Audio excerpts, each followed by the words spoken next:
Zientzia eta Teknologia Ministerioak orain dela urte pare bat martxan jarrizun medikuntza personalizatuarako impact proiektua. Impact proiektu orokor horretan kokatzen da impact kohortea.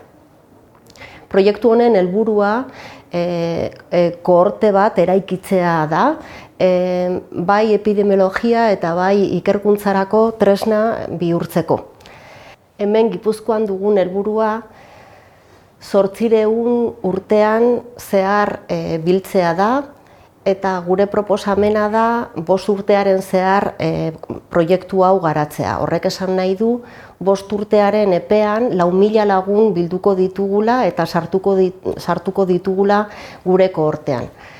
Pasai San Pedro aukeratu genuen proiektu hau egiteko, horko biztanleria oso interesgarria delako proiektuarentzat eta baita ere osasun zentroko taldearen laguntza osoa lortu genuelako, baita ere udaletxeko laguntza.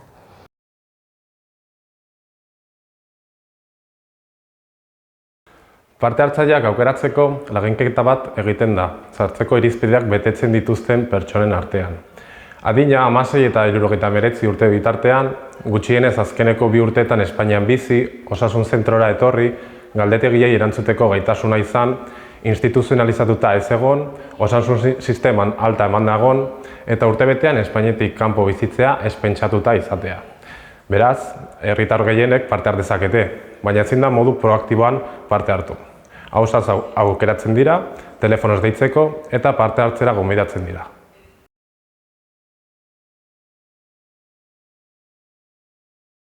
Era guztietako galderak egiten zaizkio parte hartzaileari. Osasun mentala, etxe inguruko zaratari buruz, uraren kontsumo eta erabilera, jarduera fisikoa, elikadura eta bar. Horrez gain, azterketa fisiko bat egiten da, antropometria, bioimpedantzia, orkatila beso indizea, elektrokardiograma, audiometria, mapa, azelerometria. 50 urte baino gehiago dituzten pertsonei proba kognitiboak ere egiten zaizkie, eta 75 urtetik gorakoentzako hauskortasun probak ere egiten dira. Proba horiek gain, odolaren, gernuaren eta oinetako azazkalen laginak ere jasotzen ditugu. Biomarkadoreak eta determinatzaile genetikoak aztertuko dira.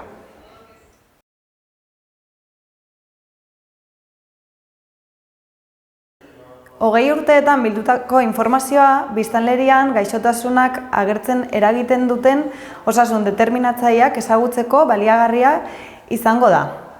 Biztanleen osasun egoera, ohiturak eta bizimodua aztertuz gero, modu espezifikoan eta prebentiboan jokatu ahal izango dugu. Parte hartzeak onura dakar, bai norbanakorena, bai kolektiboa. Estatuan lehen mailako arretan egiten den azterketa handienean parte hartuz.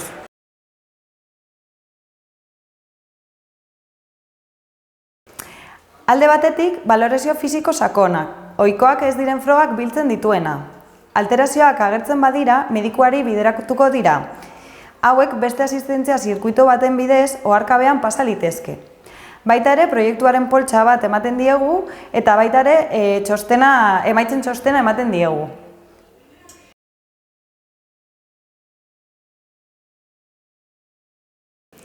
Oro har, oso erantzun ona izaten ari gara parte hartzaileen onarpenari dagokionez. Gutxi gorabehera telefonoz deitutako 43% parte hartzen dute. Gogo honez etortzen dira beharra dagoen bakoitzenean. Orokorrean oso pozik daude parte hartzeagatik.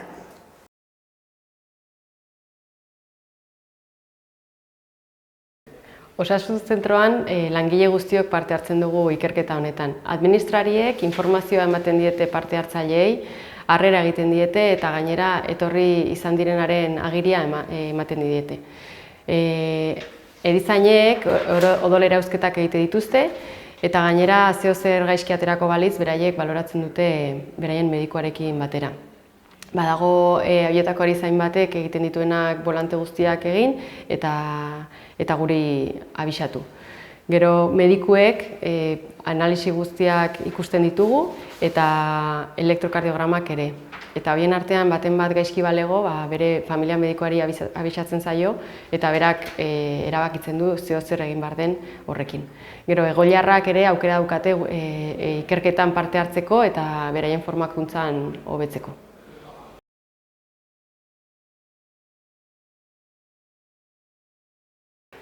Ikerketan egoteak ere gure lanean, eguneroko lanean laguntzen digu, aktualizatuago dago delako, motivazio gehiago daukagulako, eta gero pazienteekiko beraiek ezagutzeko erraztasuna ematen digu. Normalean parte hartzaileak pertsona sanoak dira, ez ditugu asko ezagutzen etortzen ez direlako, eta alterazioak ikuste ditugunean eta beraiekin kontaktuan jartzen garenean, beraiei buruz gauza gehiago ikaste ditugu, eta aldaketak egin ditzazkegu eta atera daitezkeen gaixotasunak edo lehenago harrapatu.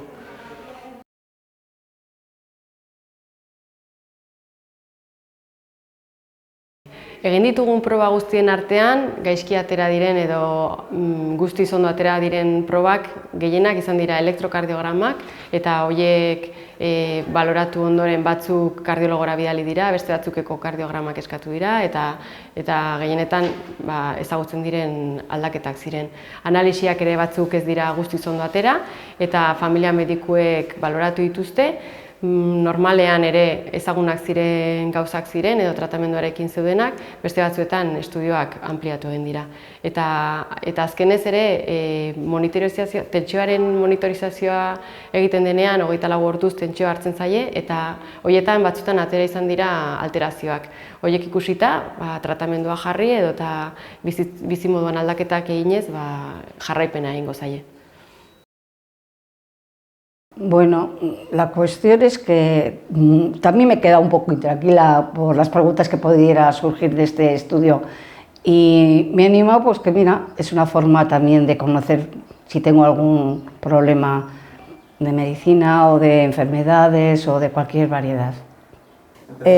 Pues me he animado a participar porque yo creo que el equipo que forman, pues médicos y todo vuestro equipo, pero claro, sin nosotros tampoco se puede acabar de realizar, o sea que por eso.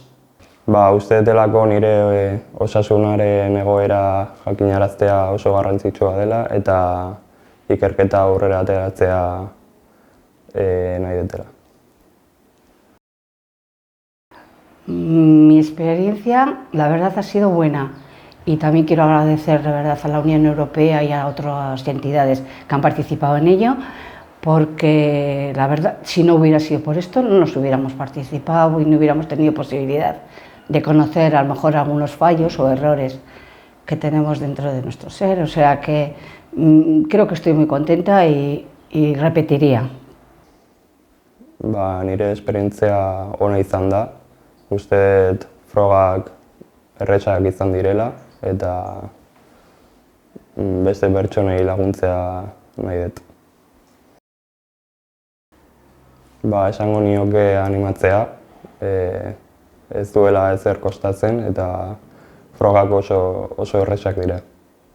Que no lo dudarían, que por favor se animaran, porque la verdad es un conocimiento que además sirve para estudio y con un proyecto bueno para todos.